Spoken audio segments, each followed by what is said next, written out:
Déclarée d'utilité publique le 2 juin 2000, la déviation de Saint-Béat-Arlos est cofinancée par l'État, le Conseil régional Midi-Pyrénées et le Conseil général de la Haute-Garonne.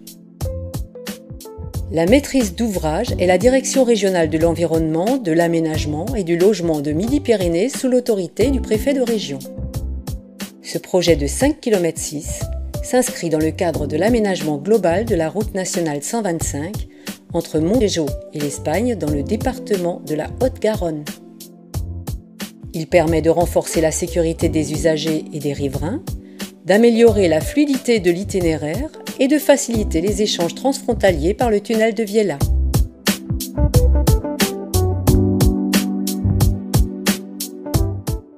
Dans la continuité de la déviation de Fos mise en service en 2009, la déviation de Saint-Béat-Arlos est un projet d'aménagement du territoire qui contribue au développement économique des territoires desservis.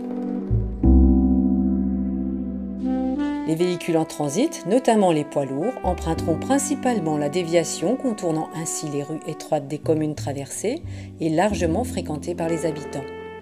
La déviation est une route nouvelle comprenant une voie de 3,50 m dans chaque sens de circulation. Le projet débute par le giratoire nord qui permet la desserte des communes de Eup et de Saint-Béat. Les principaux ouvrages sont un tunnel de plus de 1000 mètres avec 2 galeries de secours, un carrefour pour accéder à la commune de Lèze, un ouvrage de franchissement de la source du Mel des Pins, un giratoire de desserte des communes d'Argut-Dessous, de Saint-Béat et de la station de ski du Mourtis et un pont sur la Garonne. La déviation se termine au sud par un point d'échange avec l'actuel RN 125 desservant la commune d'Arlos. En qualité de maître d'ouvrage, l'État apporte toute son attention à la protection de l'environnement. En phase d'étude et de conception, des inventaires écologiques ont permis d'identifier précisément les enjeux environnementaux, d'adapter le projet en conséquence et de déterminer les mesures à mettre en œuvre pour réduire et compenser les effets de la déviation.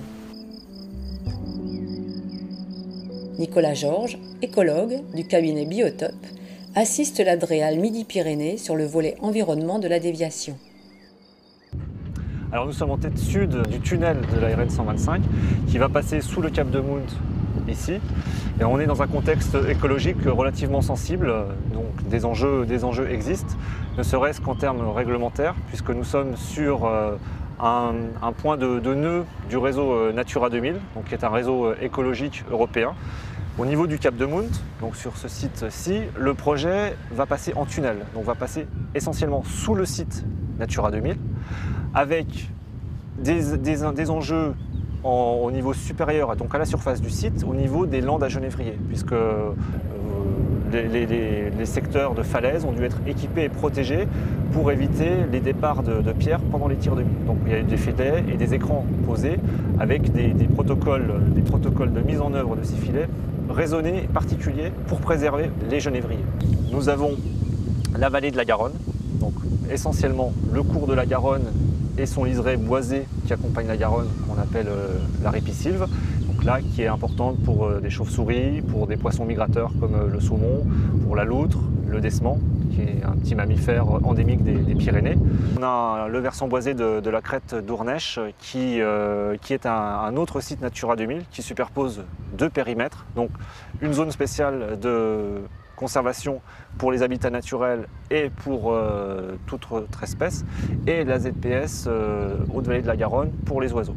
Avec un projet qui va passer en marge de ce site et qui va l'intercepter en bordure avec des enjeux particuliers concernant donc, des sources pétrifiantes, concernant des écrevisses et concernant également des cavités, des anciennes mines où des chauves-souris ont des gîtes d'hivernage.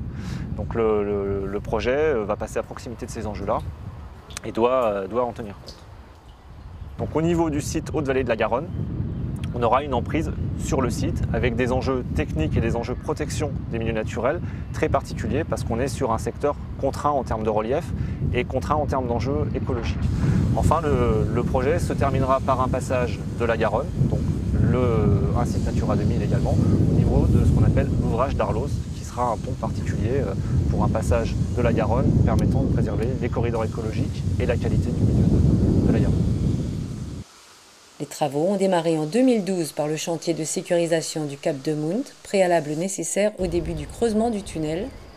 À la mise en service de la déviation de Saint-Béat à Arlos, la circulation sur la RN 125 entre Montrégeau et l'Espagne sera plus fluide, plus sûre et plus respectueuse des territoires traversés.